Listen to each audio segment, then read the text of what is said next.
कमाल हई कोरोना के भागाई दे दी आशीर्वाद लोग घर ही से फलवा पाई बड़ी कमाल हई कोरोना के भागाई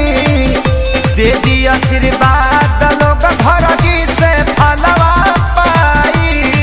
कावर सजैती देव घर चली आईती भांग धतूरा बेल पत्तर चढ़ैती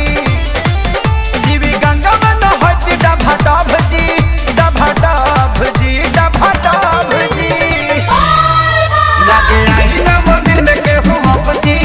भोले बाबा बैठी खेलत रही पबजी